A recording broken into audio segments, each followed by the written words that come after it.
राधे राधे।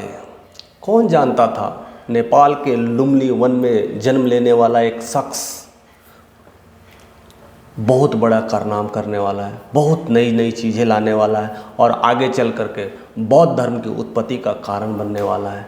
क्यों ना ऐसा हो कि ऐसा हम सोच पाएँ कि ऐसे ऐसे चीज़ें होती है। जब किसी इंसान में कुछ ऐसी घटनाएं होती है, कुछ ऐसी प्रकृति के साथ उनके साथ कुछ घटना घटती है तो उनके जीवन में बहुत सारे चेंजेस आना लगता है और वही चेंजेस दुनिया में नए नए कारनामे करने के लिए तैयार होता है और वही आगे चल करके सबसे बड़े बौद्ध धर्म के संस्थापक बने।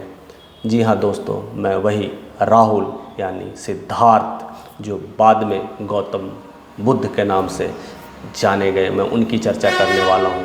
गौतम बुद्ध का जन्म 563 ईसा पूर्व हुआ था और ऐसे नेपाल के लुम्बिनी वन में उस समय उनकी माता रास्ते में, कहते ना नैहर से ससुराल आने वक्त ही रास्ते में पीड़ा उत्पन्न हुई और उसी समय राहुल का जन्म यानी गौतम बुद्ध का जन्म हुआ था। और उसी पीड़ा में रहते रहते धीरे धीरे जब आए तो ऐसा बताया जाता है अपने हिस्ट्री में, इतिहास में, कि मात्र 7 दिन में उनकी माँ का स्वर्गवास हो गया।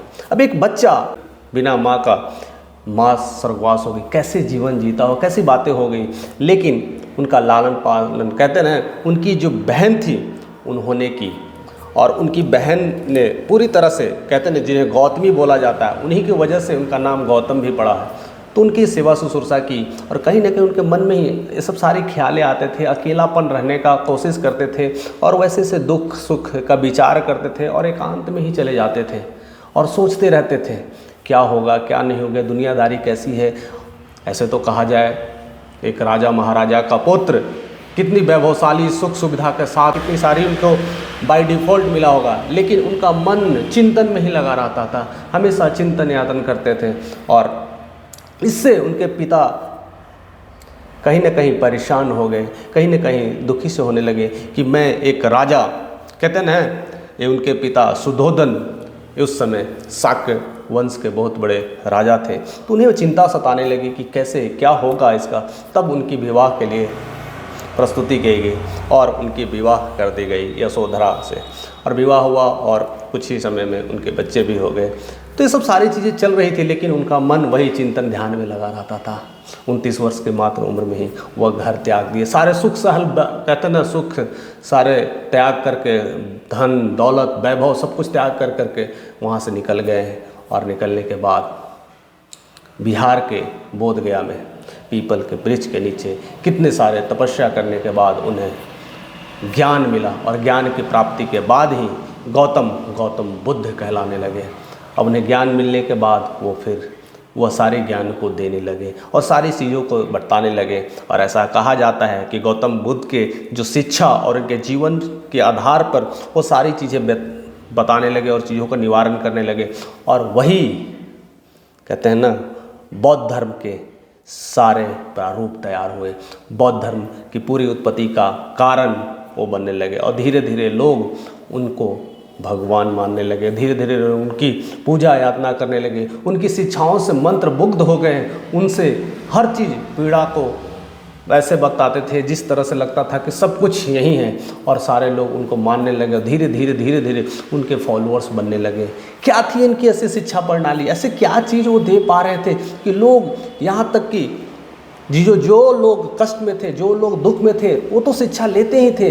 यहाँ तक कि राजा महाराजा भी बड़े बड़े उनके शरणों में आ गए और उनके अनुसरण को फॉलो करने लगे और बाद में भिक्षुक बन गए। ऐसी क्या थी शिक्षा पद्धति और उनमें क्या उत्तेजना थी, क्या उनके, वो कहते हैं उनके गुण में क्या चीज़ छिपा था, उनके रस में क्या था, ऐसी क्या पीड़ाएं की बात करते थे जिनसे हर लोगों का पीड़ा कम हो जाता था। आइए वही शिक्षा नीति को समझने की कोशिश करते हैं, जिसकी वजह से बौद्ध धर्म की उत्पत्ति का सबसे बड़ा कारण बढ़ा और लोग धीरे धीरे बौद्ध धर्म के प्रति जागरूक होने लगे और वही शिक्षा दीक्षा ग्रहण करने लगे। जैसे ही कहा जाता है ज्ञान प्राप्त हुआ तो उनके जीवन में ये समझ में आ गया कि सबसे ज़्यादा मध्यम वर्ग के लोग ही पीड़ित हैं, ना ऊंचे वर्ग के लोग सबसे ज़्यादा पीड़ित हैं, नीचे वर्ग के, मध्यम लोगों में सबसे ज़्यादा प्रॉब्लम्स था। तो इससे मध्यम लोगों पर ज़्यादा वो बात किए। और उनकी दो सबसे बड़ी जो चीज़ें थी जो उन्होंने महसूस किया और सीखा, वो था ध्यान योग। ध्यान से ही पूरी दुनिया का निवारण कैसे किया जाता है, उस पद्धति को उन्होंने बताना शुरू किया। और आज विपासना उन्हीं की देन है जिससे हर दुखों का निवारण हो जाता है। हर दवाइयाँ, हर डॉक्टर्स जब फेल हो जाते हैं तो विपासना एक पद्धति है जिसको करने से आप एक नए बॉर्न, कहते हैं न्यू बॉर्न इंसान महसूस करेंगे, एक नया हंसमुख और खेलता जीता जागता इंसान महसूस करेंगे। मैंने वह चीज़ों को महसूस किया है, वह चीज़ों को फील किया है। कई दिनों तक मैं विपासना मेडिटेशंस में रहा और बौद्ध भिक्षुओं के साथ रहा, उनके साथ खेला, उनके साथ महसूस किया कि क्या होती है, वो सारे आध्यात्मिक पहलू को जाना। वैसे ही उस पद्धति को उन्होंने डेवलप किया जो आज नहीं कि इंडिया में नहीं, ऐसे ऐसे कई देशों में फैलते ही जा रहा है। तीसरी जो बड़ी चीज़ें था, उन्होंने कहते हैं ना, कुछ आर्य सत्य की बात की है। उन्होंने 4 आर्य सत्य के बारे में बताया है कि कैसे कैसे चीज़ों को समझना चाहिए। और जो सत्य है वो सत्य है, जो कहते हैं ना अटल है, जो ना टलने वाला है, उससे जानने के लिए बहुत बड़ा बल दिए।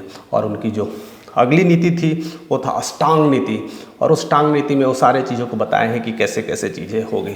और साथ साथ अहिंसा के बारे में तो खैर उनकी तो टिप्पणी रहती थी, अहिंसा पर बहुत ज़्यादा जोर देते थे। और उसके साथ साथ यज्ञ और पशु बलि के खिलाफ थे। यज्ञ जो करते हैं अननेसेसरी पैसे की बर्बादी, और पशु बलि करते थे, ये सब के बहुत खिलाफ रहते थे। मूर्ति पूजा के भी बहुत बड़े खिलाफ रहते थे। तो आइए समझने की कोशिश करते हैं कि आर्य सत्य क्यों था, क्यों जोर दिए थे, आर्य क्या था, आर्य का सत्य क्या था। तो उनमें उनके 4 जो पहलू थे वो समझने की कोशिश करते हैं। उनमें सबसे बड़ा पहलू था दुख।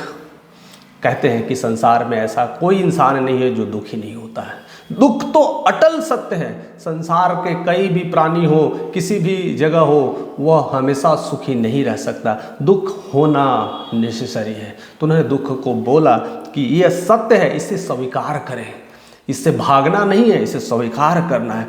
अगर दुख है तो उसके बाद उन्होंने समुदाय को महत्व दिया है। समुदाय का मतलब होता है दुख के कारण को जानिए। अगर दुख है तो किसी न किसी वजह से आया होगा, किसी न किसी घटना से आया होगा, किसी न किसी इंसिडेंट से आया होगा। क्या है वो घटना, कैसे उसकी उत्पत्ति हुई, दुख आने का हमारा सबसे बड़ा कारण क्या रहा होगा, उस पे महत्व दिए हैं। क्योंकि अगर दुख आया है तो कोई ना कोई वजह हो गई, उस वजह को जानिए, वो भी एक सत्य है। उसे भागना नहीं है, उससे पीड़ा मत छुड़ाना है, उसे समझना है, जानना है। और तीसरा उन पे निरोध। निरोध का मतलब है दुख के निवारण पे क्या करना चाहिए। दुख पता चला गया, उसका कारण पता चला गया, तो उसके निवारण है। कहते हैं ना, हर क्वेश्चन का आंसर होता है, हर समस्या का समाधान होता है, तो ऐसे भी हर दुख का भी निवारण होता है। तो उन्होंने निवारण पे बल दिया। और साथ साथ जो चौथा जो नीति थी, जो आर्य सत्य मानते थे, वो था मार्ग। मार्ग का मतलब है अष्टांगिक मार्ग, जो हम जानेंगे कि क्या मार्ग में उन्होंने 8 नियमों को बताया है, जिससे कहते हैं ना बौद्ध धर्म में बहुत कहते हैं ना भूचाल आ गया। लोग ने ऐसे उनके पागल की तरह उनके फॉलो करने लगे कि हर लोग को फ़ायदा ही फ़ायदा हो। और जीवन में जिसे फ़ायदा हो जाए तो कुछ कहना ही नहीं है, सब लोग उधर ही चले जाएंगे। हर कोई एक थोड़ी सी अगर हमें कुछ चेंजेज आ जाए, लाइफ में परिवर्तन हो जाए, हमारे जीवन जो अंधकार से था प्रकाश में आ जाए, तो हम तो उन्हें भगवान ही मानेंगे। आज डॉक्टर्स जिस तरह से, अगर आप किसी एक्सीडेंट में चले गए या कोई प्रॉब्लम्स हो गया, अगर डॉक्टर इलाज कर करके आपको, बच्चे हो, आपके परिवार हो, अगर ठीक कर देते हैं, तो डॉक्टर भी हमारे लिए भगवान की श्रेणी में हो जाते हैं। तो ऐसे गौतम बुद्ध भी कई लोगों को लिए भगवान की श्रेणी में आ गए। ऐसे वो हमेशा कहते थे मुझे भगवान मानना नहीं है, मूर्ति पूजा के खिलाफ रहते थे, सब सारी चीज़ें कहते थे। हम कहते थे मैं एक सिंपल प्राणी हूँ, मैं एक इंसान हूँ जो मैं अपनी पीड़ा को समझता हूँ और वही पीड़ा सारे लोगों को होती है। मैं अपनी पीड़ा को ही तो दूर कर रहा हूँ और शायद आप लोग को इससे फल मिल रहा होगा, इससे आपको भी सपोर्ट मिल रहा होगा, और यही चीज़ आप लोग को भी करना है। तो क्या था वो अष्टांगिक मार्ग, क्या उसमें समझाने की कोशिश किए थे, कैसे पथ पर चलना था। वो पथ पर अगर हर इंसान चलने लगे तो वो मार्ग, अष्टांगिक मार्ग, अपने जीवन के लिए एक नया उद्देश्य बन जाएगा। और वो था सबसे जो पहला मार्ग था सम्यक दृष्टि। सम्यक दृष्टि का मतलब है आर्य सत्य में जो आपने 4 सत्य के बारे में पढ़ा है, उस पर विश्वास करें कि दुख है तो है, निवारण करना है तो करना है, उसका निरोध करना, उसको उपाय करना, इसको मानिए, सत्य है, तो पहला था दृष्टि, उसको सम्यक दृष्टि कहते हैं। दूसरा था उनको संकल्प। संकल्प का मतलब है मानसिक और नैतिक विकास की प्रतिज्ञा लेना। जब भी इंसान कभी भी किसी भी समस्या में प्रॉब्लम से आ जाता है तो उन्हें मानसिक तौर पे मजबूत होना है, नैतिक तौर पे सही कार्य करना है, उसके लिए प्रतिज्ञा दिलवाते हैं। और अगर प्रतिज्ञा ले ले कि हमें अच्छे कार्य करना है, अपने मानसिक तौर पे अपने आप को डेवलप करना है, तो आपकी समस्या कहाँ रहेगी, आपकी समस्या का निवारण होना तय है। तो उनके दो सबसे बड़े पहलू थे। और जो तीसरे थे वो वाक्य थे। वाक्य का मतलब है, कहते ना सम्यक वाक्य, जो आप बोलते हैं उस पे भी बल दिया है कि जो आप बोलते हैं वो सत्य बोलिए, क्योंकि असत्य से जीवन में थोड़े बहुत फ़ायदे मिल जाते हैं लेकिन सत्य से ऑलवेज फ़ायदा मिलता है। असत्य से थोड़ी बहुत आपको किसी न किसी चीज़ों पर विजय पा लेते हैं, किसी न किसी को आप कहते हैं ना, किसी को आप गलत साबित कर देते हैं, लेकिन सत्य हमेशा सत्य ही है, वो टाला नहीं जा सकता। इसलिए उन्होंने सम्यक वाक्य पर बल दिया है। साथ साथ उन्होंने कहते हैं सम्यक कर्म पे बल दिया है। कहते हैं कि सत्य कर्म करो, अच्छे कर्म करो जिससे लोगों का भला हो सके। ऐसा कर्म ना करो कि दूसरे का नुकसान होना शुरू हो जाए। ऐसे कर्म का बल नहीं देना है जिससे किसी को किसी न किसी तरह से नुकसान पहुंचाया जाए। तो इसलिए सम्यक कर्म को चीज़ें स्थापित किए हैं। और उनके अगली जो नीति थी, पांचवा जो नीति थी, सम्यक जीविका। सम्यक जीविका का मतलब है, जीविका में जिसका व्यापार जो आप करते हो, जिससे आपका जीवन चलता है, वो भी अच्छे व्यापार होना चाहिए। किसी को नीचा नहीं दिखाना है, किसी का बिजनेस को छीनना नहीं है, अपने बिजनेस को बढ़ाना है, अपने फल फूल को बढ़ाना है और अच्छे तरह से व्यापार करना है। गलत नियति से नहीं करना है, अच्छी नियति से व्यापार करेंगे तो आपका धन संपत्ति की बढ़ोतरी होगी। आपके जो जीवन में जो कष्ट है वो सब का निवारण होगा। और क्यों ना हो, ऐसे ही तो चीज़ें हमें करना होता है, चाहे आप किसी भी धर्म में क्यों ना हो। यही सारी चीज़ें तो बताया जाता है, डायरेक्टली और इनडायरेक्टली इसी चीज़ों का समावेश ही तो होता है। और उनकी अगली नीति थी, जो छठी नीति थी, वो सम्यक व्यायाम। अब कहते हैं ना, इंसान बहुत अच्छा है, बहुत इंटेलिजेंट है, सब कुछ अच्छा, बिजनेस भी चल रहा है और ख़ुद को सुधारने की कोशिश ही नहीं कर रहा है, तो बेकार है। हम जो पढ़े हैं, जितना ज्ञान है, और उसी को सत्य मान लें और उसी पर अपनी डंके की चोट पे दुनिया को, लोगों को बनाने की कोशिश करें, ये गलत है। हमेशा अपने आप को चेंज लाने की कोशिश करना है। हर लोगों से आपको सीखने को मिलता है। हमें भी आप लोग जैसे भी कमेंट्स करते हैं, जिस तरह से कमेंट्स करते हैं, जिस तरह से क्वेश्चन आंसर करते हैं, तो मैं उससे पढ़ने की कोशिश करता हूँ, उसे समझने की कोशिश करता हूँ, क्योंकि ये चीज़ें हो रही है तो क्यों हो रही है, इसलिए अपने आप को सुधारना व्यायाम है और व्यायाम करना चाहिए। और उसमें साथ में जो मार्ग की बात की है, वो स्मृति की बात की है। स्मृति का मतलब है ज्ञान से देखने से, कहते हैं ना, मानसिक योग्यता की पता चलना, उससे कोशिश करना। हमें अगर मानसिक तनाव में रहेंगे तो कुछ भी चीज़ें दिखाई नहीं देगी। इसलिए अच्छे ज्ञान को पाने के लिए मानसिक तौर पर अपने आप को मजबूत करना है। यानी इसका मतलब यही होता है, शिक्षा दीक्षा अच्छे लेना, अच्छे कर्म को करना, अच्छी अच्छी पुस्तकें पढ़ना, अच्छी सारी धर्म की किताबें पढ़ना। जो भी आप किसी बात के लिए अगर कुछ बात निकलती है, किसी चीज़ों के लिए चर्चा होती है, उसकी पूरी तरह से कितने कितने जो ग्रंथ लिखे गए हैं, बहुत सारे जो हमारे गुरुओं ने, हमारे सन्यासियों ने, हमारे बहुत सारे वैज्ञानिक, अर्थशास्त्री, सब ने कई सारी पहलुओं पर बात कर दिया है, तो उसे हमें पढ़ना है। और ज्ञान ही सबसे बड़ा समाधान है। सारे दुखों का निवारण ज्ञान से ही कर सकते हैं। अगर इतनी सारी चीज़ें अगर हो जाए तो अगला जो आपका जो 8वां जो अष्टांगिक मार्ग है, वो समाधि का मार्ग है। समाधि तो कहते हैं ना, निवारण पाकर स्वयं को मुक्त करना ही सबसे बड़ा कारण है। दुनिया में हर इंसान अपने आप को मुक्ति चाहता है और मुक्ति के लिए जीते जागते अच्छे कर्म करने की कोशिश करता है और मरने के बाद भी वैसी कोशिश करता है जिससे उसे मोक्ष को प्राप्ति हो, स्वर्ग की प्राप्ति हो। तो ये सब सारे कार्य हैं जो अष्टांग, कहते हैं ना, अष्टांग मार्ग को प्रस्तुत करता है उनके चौथे सत्य में। इस सारी चीज़ों को ध्यान में रखना है। अगर ऐसी चीज़ें ध्यान रखें, अगर इन नीतियों पर हमें कार्य करें, तो कौन सा दुख आएगा, कौन सी समस्या आएगी, सारी समस्या तो मिट जाएगी। और इन नीतियों से काम करते करते, इन नीतियों को पालन करने से सारे बौद्ध भिक्षुक धीरे धीरे जुड़ने लगे।